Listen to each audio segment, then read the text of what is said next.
guys! Ngayon magtitinda ako ng balot. Yan, medyo makulimlim ang panahon. Tapos pag umuulan, lagyan lang ng payong.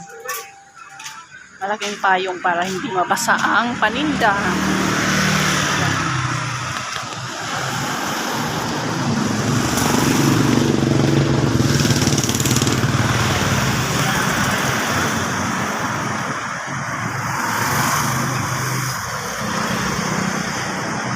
Kakagaling ko lang sa trabaho.